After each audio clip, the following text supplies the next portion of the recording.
3 months had passed since the Galactic Council's assessment, when the long-range sensors detected something that sent waves of panic through every civilized system in the galaxy. The readings were unmistakable, even though many had hoped never to see them again. The Devourers had returned. The ancient machine intelligence had been thought extinct for over 1,000 years, destroyed in a legendary war that had cost entire species their homeworlds. Now their distinctive energy signatures appeared at the galaxy's edge, moving inward with terrifying purpose. The fleet was massive, consisting of ships that seemed to grow and adapt even as they traveled through space. Admiral Velneth called an emergency session of the Galactic Defense Coalition. Representatives from every member species gathered via holographic communication as their fleets mobilized for what many believed would be the final war. The atmosphere was tense as reports continued to arrive about the approaching threat. The Devourer fleet consists of approximately 50,000 vessels of various sizes, reported. The chief intelligence officer, a spider-like being from the Arachnid Collective. Our analysis indicates they have advanced significantly since their last appearance. Their ships show new configurations and weapon systems we have never encountered. Commander Zexthul stood to address the assembly. His confidence from the previous meeting had been replaced by grim determination. The Korthak Empire's Crimson Guard stands ready to lead the first assault. Our disciplined formations and superior firepower will hold the line while other forces organize their defenses. The Veltar representative's crystalline form pulsed with determined light. Our energy weapon specialists will provide long-range support. The combined might of our particle beam arrays should prove effective against machine targets. The Hive delegate spoke with its collective consciousness. Our swarm tactics will overwhelm their individual units. Quantity has its own quality, and we can field more ships than any other single species. As the alien commanders outlined their strategies, Captain Monroe received a priority communication from Earth Command. The message was brief but clear. Human forces were to be assigned support roles only.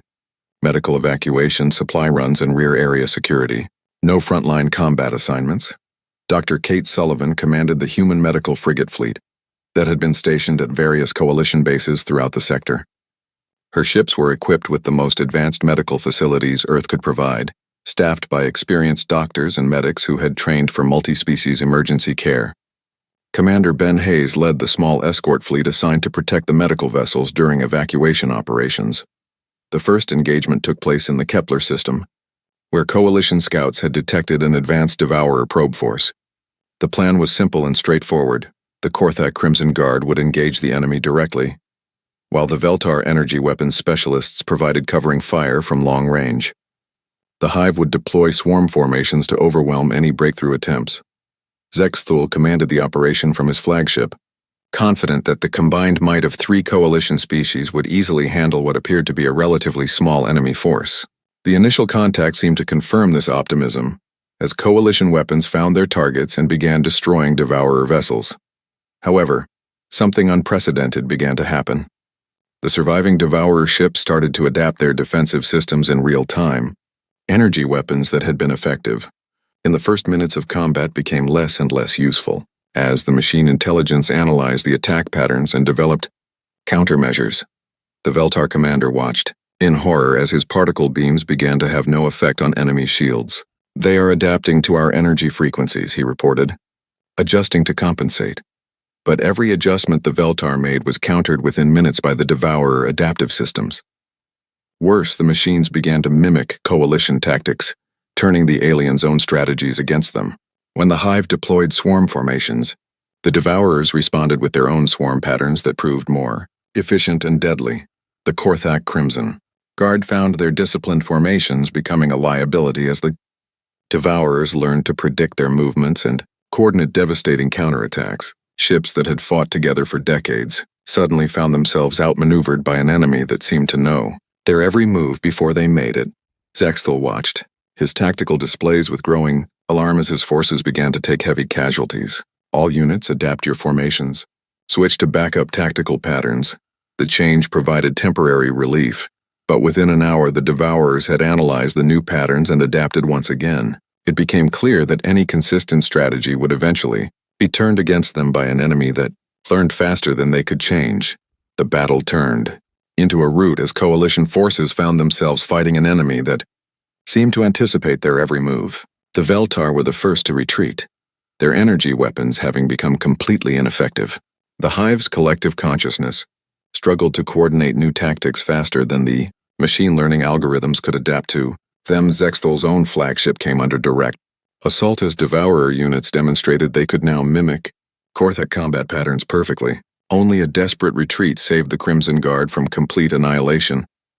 As the battered coalition forces fell back to defensive positions, human medical ships moved forward to begin evacuation operations. Dr. Sullivan's teams worked frantically to rescue wounded aliens from disabled vessels while Commander Hayes's escorts fought to keep the medical ships safe. Corporal Amy Carter led a team of human medics aboard a damaged Veltar cruiser, working to stabilize the crystalline being's unique physiology while under sporadic enemy fire. The Veltar crew watched in amazement as these supposedly weak humans risked their lives repeatedly to save alien soldiers who had dismissed them as inferior just months earlier. Similar scenes played out across the battlefield as human medical teams evacuated Korthak, Hive, and other coalition wounded. The aliens began to notice that human medics never left anyone behind, regardless of species or the tactical situation.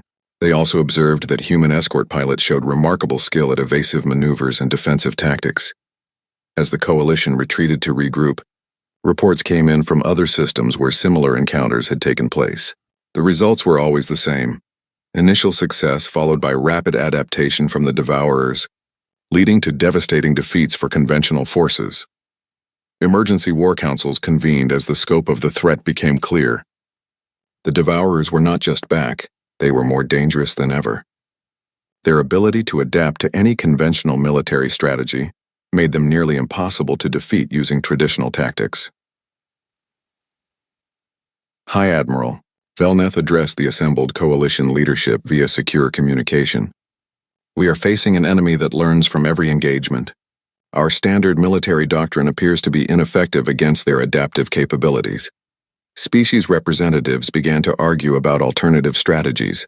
Some suggested developing new weapons technologies, while others proposed radical changes to their tactical approaches. However, every suggestion seemed to have the same flaw. Any consistent pattern could eventually be learned and countered by the Devourer intelligence. In the human medical stations, Dr. Sullivan treated wounded aliens while listening to their accounts of the battle. The survivors all described the same phenomenon: an enemy that seemed to become smarter and more dangerous with each passing minute of combat. Commander Hayes reviewed the tactical data from the engagements, noting patterns that the coalition military leadership seemed to be missing.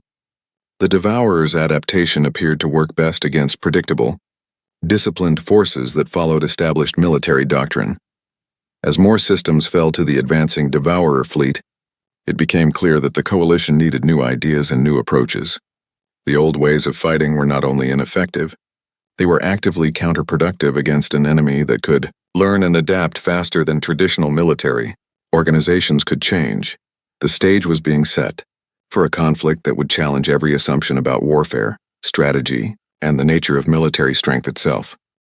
The Great Hall of the Galactic Council ship buzzed with quiet conversation as representatives from dozens of alien species gathered around the central holographic display. Commander Zexthol of the Korthak Empire stood at the front of the room, his scaled green skin gleaming under the bright lights.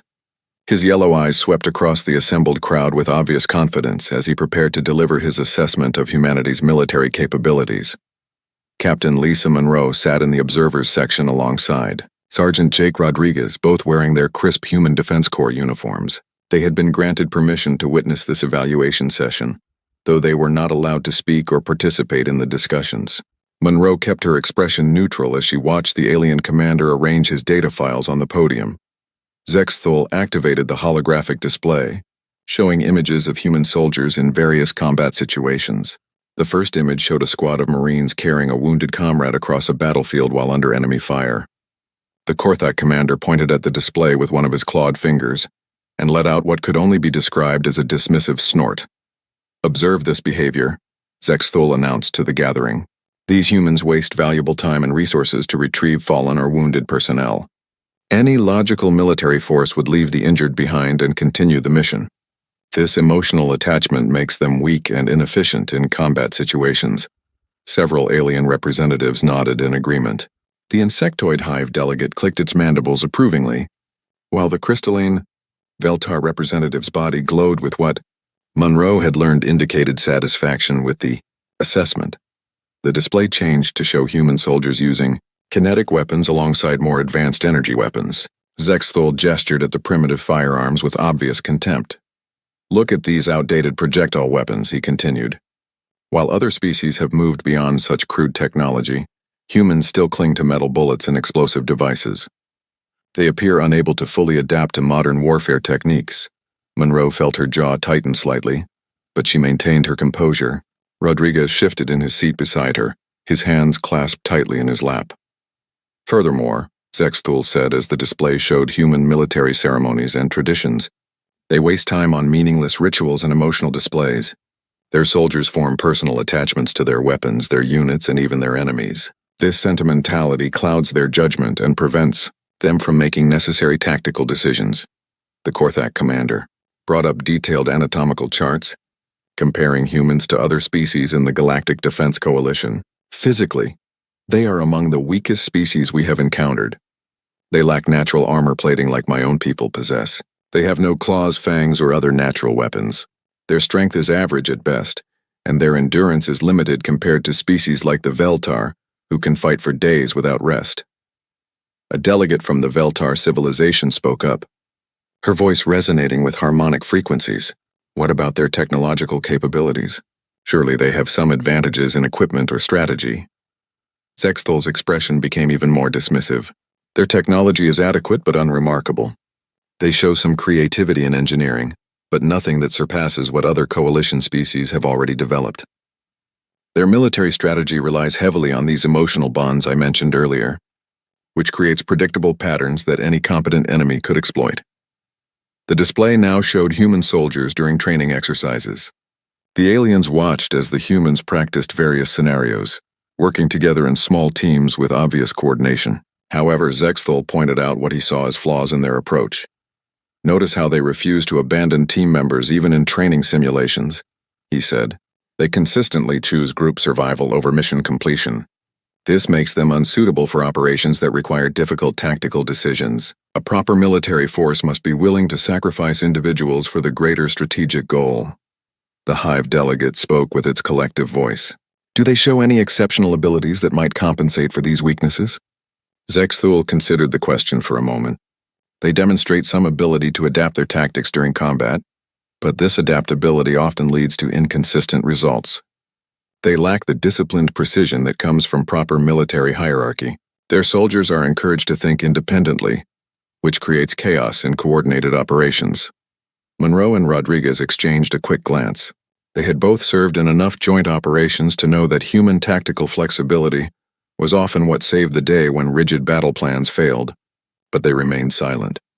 "In conclusion," Zexthul announced as he deactivated the holographic display, "while humans may prove useful as support personnel, engineers, or medical staff, they are fundamentally unsuited for frontline combat roles. Their emotional nature, physical limitations, and inefficient tactical doctrine make them a liability in serious military operations." The room filled with murmurs of agreement from most of the alien representatives. A few species remained quiet, but none spoke up to challenge the assessment. The Korthak commander looked pleased with the reception of his presentation.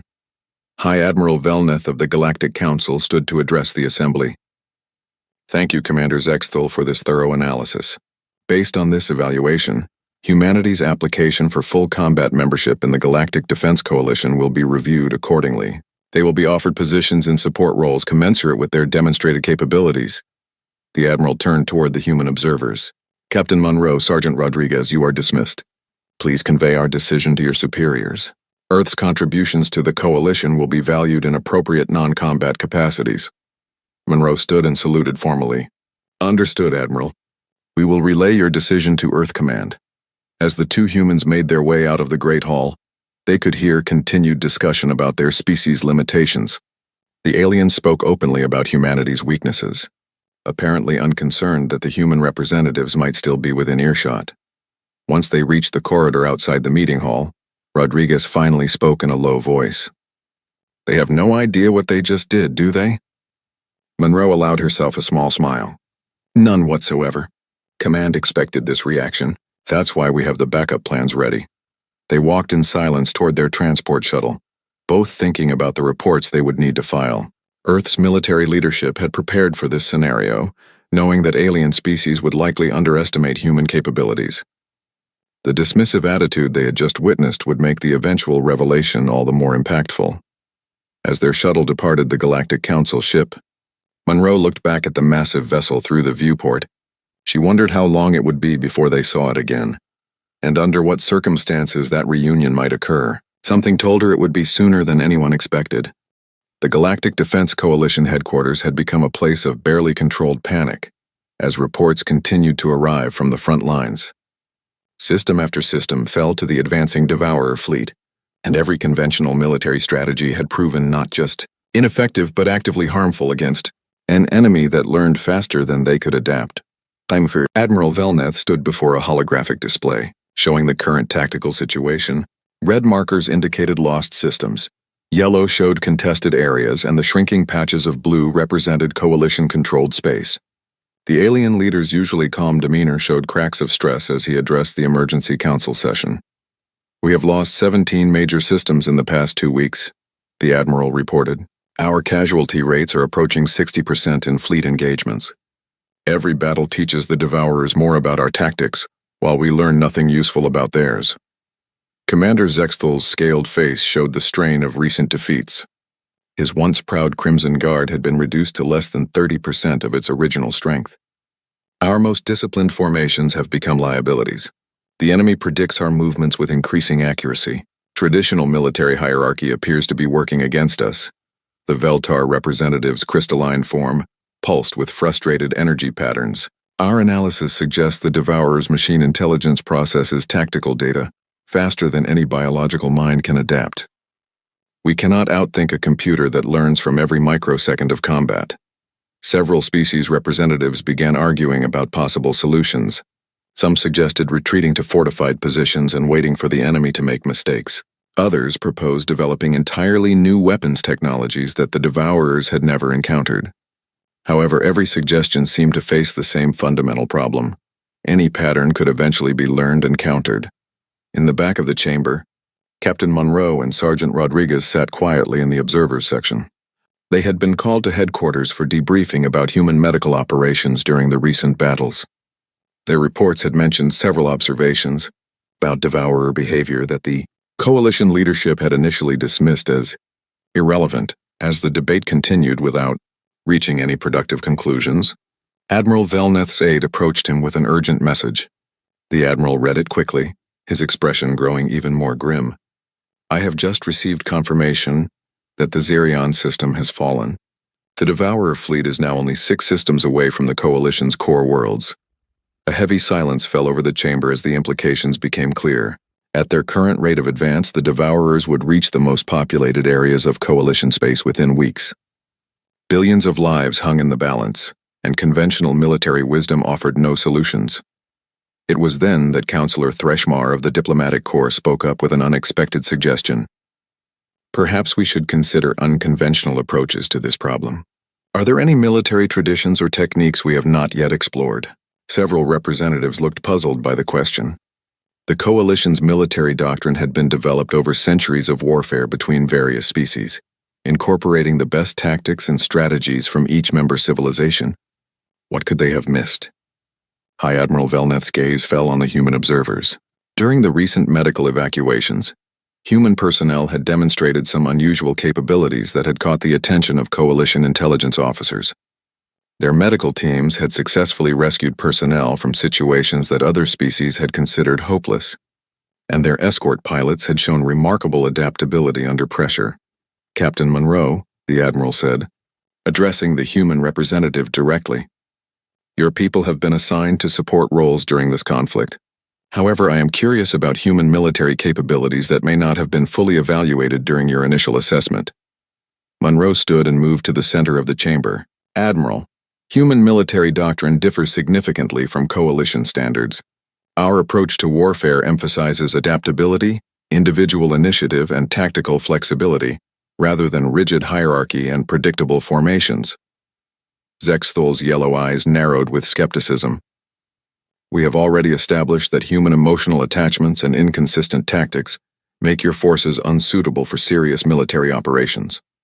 With respect, Commander, Monroe replied calmly, those same characteristics might be exactly what we need against an enemy that adapts to consistent patterns. Human soldiers are trained to think independently and change their approaches constantly. We deliberately avoid predictable behaviors that enemy forces can analyze and counter.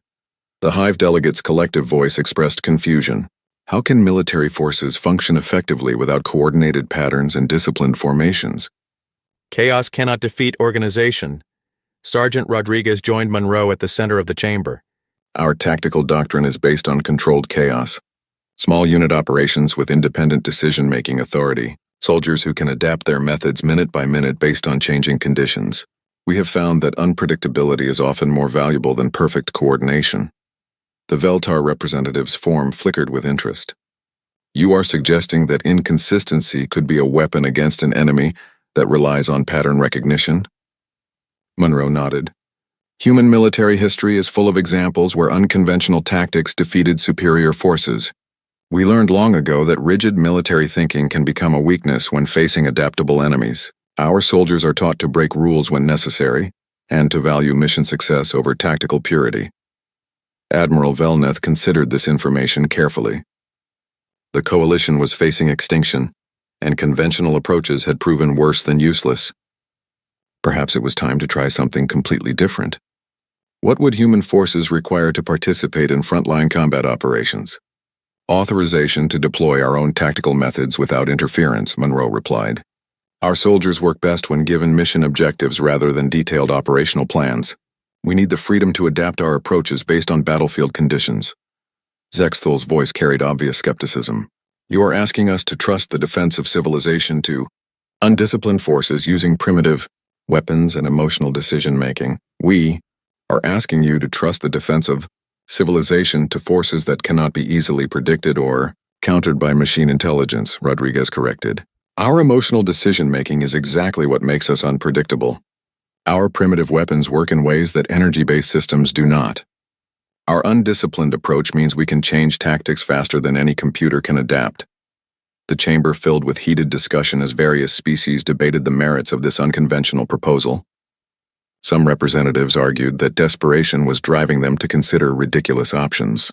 Others pointed out that conventional wisdom had already failed catastrophically. High Admiral Velneth called for order. The situation is critical enough to warrant experimental approaches. Captain Monroe, you have authorization to deploy human combat forces using your own tactical methods. However, this will be a limited trial, one engagement to assess the effectiveness of your unconventional warfare techniques. Monroe saluted formally. Understood, Admiral. We will not disappoint you. As the emergency session concluded, representatives from various species approached the human officers with questions about their proposed tactics. The concept of deliberately unpredictable military behavior was alien to most coalition species. But desperation was making them willing to consider options they would have dismissed under normal circumstances. Commander Zexthol approached Monroe as the chamber emptied. Captain, I hope you understand the stakes involved here. If human tactics prove as ineffective as I suspect, the coalition's remaining forces will be committed to a doomed strategy. Monroe met his gaze steadily. Commander, human tactics have been underestimated before. Sometimes that works in our favor. As the human officers left the headquarters to begin preparations for their first combat deployment, they carried with them the hopes and doubts of an entire galactic civilization. The next engagement would determine whether human military doctrine could succeed where conventional warfare had failed, or whether the galaxy would fall to an enemy that had learned to defeat every predictable strategy.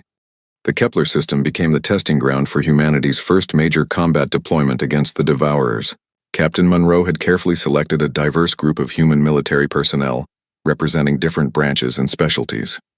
Marine Lieutenant Dan Foster led an infantry squad that included Sergeants Alex Turner and Maria Gonzalez, both veterans of Earth's most challenging conflicts. Navy Pilot Commander Ryan Clark commanded a fighter squadron, known for their unconventional tactics. Army Rangers under Captain Steve Wright specialized in infiltration and sabotage operations that other species considered impossible. The coalition's battle plan placed human forces in what commanders considered appropriate support roles. They would provide reconnaissance data and assist with evacuation operations while the remaining Veltar and Korthak forces engaged the enemy directly. However, Monroe had given her unit commanders broad, discretionary authority to adapt their missions based on battlefield conditions. Lieutenant Foster's Marine Squad was assigned to gather intelligence on Devourer ground operations from a supposedly safe observation post on Kepler's third moon. The position offered excellent sensor coverage of the main battle area, while keeping the humans out of direct combat. At least that was the plan. The engagement began according to standard coalition doctrine. Veltar energy weapons opened fire on the Devourer fleet from maximum range, while Korthak forces moved into formation for a coordinated assault. Initial results seemed promising as several enemy vessels took damage from the opening barrage. However, within minutes the familiar pattern began to repeat itself. Devourer shields adapted to the energy weapon frequencies, reducing their effectiveness dramatically. The machine ships began to analyze coalition movement patterns and coordinate increasingly effective counterattacks. It was then that Lieutenant Foster's squad detected a Devourer probe unit that had landed on their moon, apparently conducting its own reconnaissance mission. According to their orders, the Marines should have reported the contact and withdrawn to a safer position. Instead, Foster made a decision that would change the course of the war. "Squad, we have enemy contact at grid reference 77 Alpha, Foster announced over the communication system. Rules of engagement are now in effect. Turner, Gonzalez, weapons free. The Marine assault on the Devourer probe unit was unlike anything the machines had encountered before. Sergeant Turner used improvised explosive devices created from standard equipment in ways that defied conventional military logic. Instead of following established demolition procedures, he combined materials in unpredictable ways that created unique blast patterns and effects. Maria Gonzalez employed psychological warfare techniques that confused the Devourer sensors. She used sound projection devices to create false audio signatures, deployed reflective materials to confuse optical targeting systems, and even used personal items as decoys to misdirect enemy fire. Her tactics made no sense from a purely logical standpoint, but they worked. Most importantly, when Private Kevin Hayes was wounded by Devourer energy fire, the entire squad immediately moved to protect and evacuate him.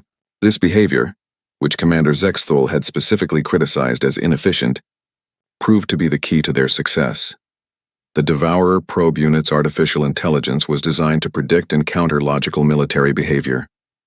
It could analyze weapon patterns, movement formations, and tactical decisions with incredible speed and accuracy. However, it could not process actions that appeared to contradict basic military efficiency. When the human Marines risked their tactical advantage to save a wounded comrade, the Devourer intelligence experienced something unprecedented: uncertainty. The decision made no logical sense from a military perspective, yet it clearly served some purpose that the machines could not calculate. Meanwhile, Commander Clark's fighter squadron was demonstrating similar unpredictability in space combat. Instead of maintaining tight formations like other coalition pilots, the human fighters broke into individual combat styles that reflected each pilot's personal training and experience. Pilot Sarah Walsh discovered that her energy weapons were being adapted to by Devourer shields, so she immediately switched to kinetic rounds and ramming tactics. When those proved less effective than hoped, she began using her fighter's drive exhaust as a weapon, directing superheated plasma at enemy sensors and weapon systems. Captain Tony Lee employed evasive maneuvers that violated every principle of efficient space combat.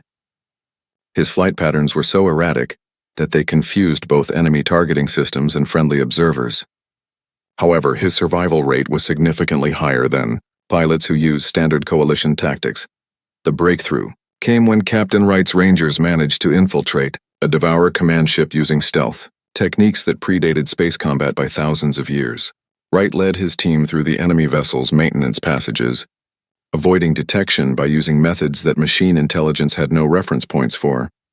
The Rangers moved through the ship like ghosts, using hand signals instead of electronic communication, carrying chemical explosives instead of energy weapons, and employing infiltration techniques learned from ancient Earth conflicts. When they reached the ship's central processing core, they planted charges that were designed to create maximum psychological impact rather than optimal structural damage. The explosion that destroyed the Devourer Command ship was accompanied by a data burst that Wright had programmed to transmit what appeared to be human emotional responses. The machine intelligence received signals that it interpreted as fear, anger, and determination, concepts that it had no framework for understanding. More importantly, the human units began coordinating with alien forces in ways that defied conventional military hierarchy. Dr. Sullivan's medical teams had earned the respect and trust of alien soldiers through their previous rescue operations. This emotional bond created cooperation that transcended species barriers and military protocols. When Sergeant Rodriguez's unit came under heavy fire while trying to rescue a wounded Korthak officer, they called for assistance from nearby Veltar forces. The crystalline beings responded not because of military orders, but because they had witnessed human medics risking their lives to save Veltar, personnel in previous engagements. The trust-based cooperation that emerged from these emotional connections created tactical possibilities that no military computer could predict or counter. Units from different species began working together based on mutual respect rather than rigid command structures, creating unpredictable alliances that changed minute by minute based on battlefield conditions. Commander Zexthul observed these developments from his flagship with growing amazement. He watched human forces coordinate attacks using methods that made no logical sense, yet proved devastatingly effective against an enemy that had previously adapted to every coalition strategy. The Devourer fleet began to experience systematic failures as their adaptation algorithms struggled to process human tactical behavior. Every time the machines thought they had identified a pattern, the humans would change their approach in ways that seemed to prioritize emotional factors over tactical efficiency. When Captain Morrison's destroyer found itself surrounded by enemy vessels, she ordered a ramming attack at the exact moment when retreat would have been the logical choice. The unexpected maneuver destroyed a critical Devourer relay ship and disrupted their fleet coordination.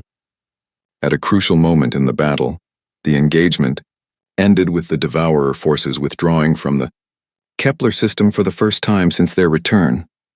Coalition losses were significantly lower than in previous battles, and for the first time, the machine intelligence had been forced to retreat rather than adapt and overcome. As the human forces regrouped and prepared their after-action reports, alien officers approached them with questions about their unconventional methods. The concept of deliberately unpredictable tactics was beginning to make sense to species that had previously dismissed human military capabilities.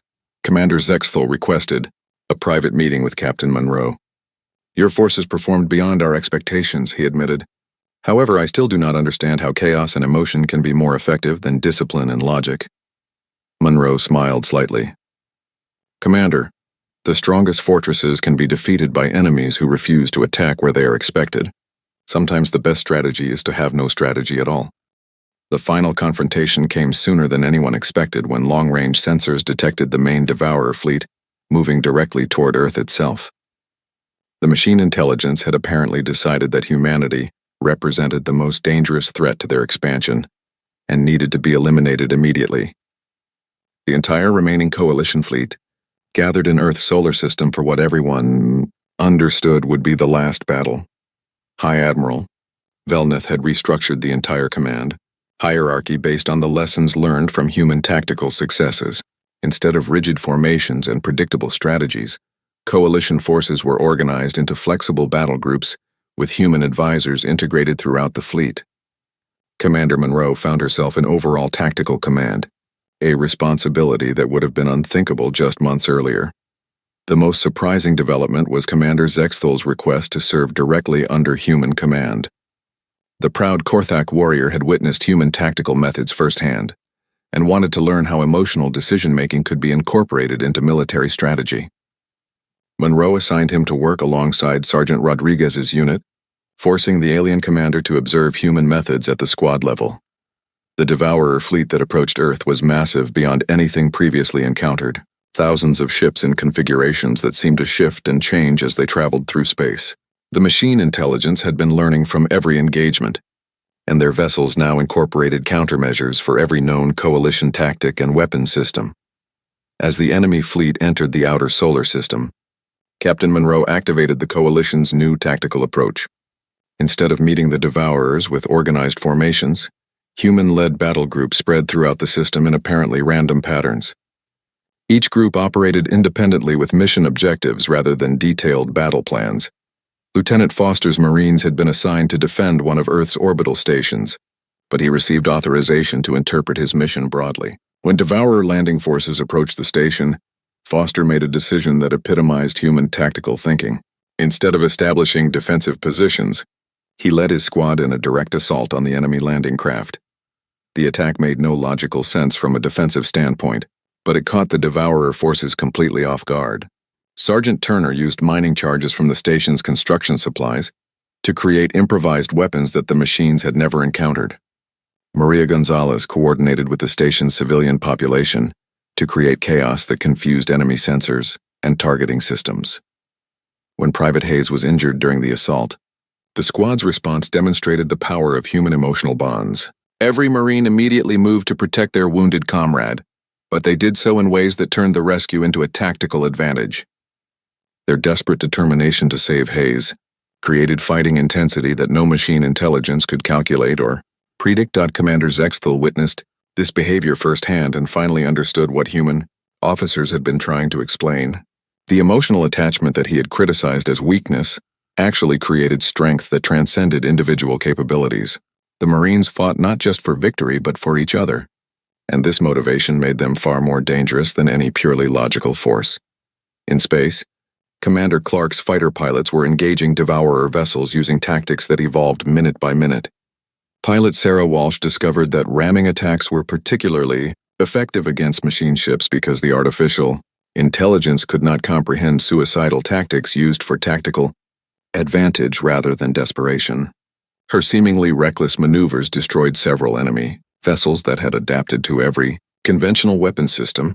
Captain Wright's Rangers achieved the most spectacular success of the battle when they managed to infiltrate the Devourer command ship using methods that predated space warfare by millennia. Wright led his team through the massive vessel structure, using techniques learned from ancient Earth military history, moving like shadows through corridors designed by machine logic. The Rangers planted explosives throughout the ship, but more importantly, they transmitted data bursts containing human cultural information directly into the Devourer network. The machine intelligence found itself trying to process human music, poetry, and art alongside tactical data, creating unprecedented confusion in their decision-making algorithms. The turning point came when Captain Morrison's destroyer coordinated with alien forces in a way that demonstrated the true power of human tactical thinking. Morrison had earned the trust of both Veltar and Korthak crews through previous joint operations, and this emotional bond allowed for cooperation that transcended normal military protocols. When the destroyer found itself at the center of a massive Devourer formation, Morrison made a decision that combined human intuition with alien capabilities. Instead of following any established tactical doctrine, she coordinated a simultaneous attack that used Korthak kinetic weapons, Veltar energy beams, and human guidance systems in a combination that no computer could have predicted. The attack succeeded not because of superior firepower, but because the Devourer fleet could not adapt to tactics that changed constantly based on emotional factors, rather than logical analysis. Every time the machine intelligence thought it had identified a pattern, human officers would make decisions based on intuition, loyalty, or pure stubborn determination. Dr. Sullivan's medical teams played a crucial role in maintaining the emotional bonds that made human tactics possible. As the battle raged, human medics continued to risk their lives saving alien personnel, demonstrating the self-sacrifice that had initially been dismissed as military weakness but proved to be humanity's greatest strength. The Devourer Central Intelligence began making increasingly desperate moves as its adaptation algorithms failed to process human behavior patterns. The perfect logical thinking that had made the machines nearly invincible became a weakness when faced with beings who refused to follow predictable patterns. The final moments of the battle demonstrated everything that made human warfare unique. Sergeant Rodriguez led a mixed unit of humans and aliens in an assault on a critical Devourer relay station. The attack succeeded not because of superior equipment or tactics, but because every member of the unit was willing to sacrifice themselves for their comrades, regardless of species. When the Devourer fleet finally began to retreat, it was not because they had been outfought in any conventional sense. The machine intelligence had been defeated by opponents who used emotion as a weapon, who made decisions based on loyalty rather than logic, and who turned their supposed weaknesses into tactical advantages. Commander Zexthal stood beside Sergeant Rodriguez as they watched the enemy fleet withdraw from Earth's solar system. The Korthak commander's understanding of warfare had been fundamentally changed by what he had witnessed. "I begin to understand," he said quietly. "Your strength comes not from logic or discipline, but from connections that transcend individual survival." Rodriguez nodded. "That's what makes us human. We fight not just for ourselves, but for something bigger than ourselves." The aftermath of the battle saw fundamental changes in how the Galactic Defense Coalition approached military strategy. Human tactical advisors were requested by species throughout the galaxy, not for their technology or firepower, but for their ability to think creatively and fight with both logic and heart. Admiral Velneth formally welcomed humanity as full members of the coalition, acknowledging that what alien species had initially seen as weaknesses were actually humanity's greatest military assets: the emotional bonds, tactical unpredictability, and willingness to sacrifice for others. That had been dismissed as primitive behaviors proved to be exactly what the galaxy needed to defend itself against pure logical thinking.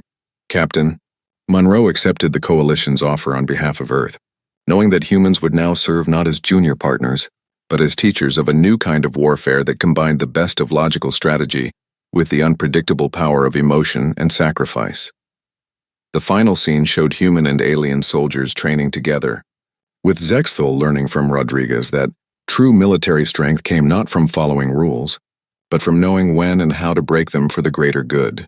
The galaxy had discovered that sometimes the most illogical behavior could be the most tactically sound approach to defending what mattered most.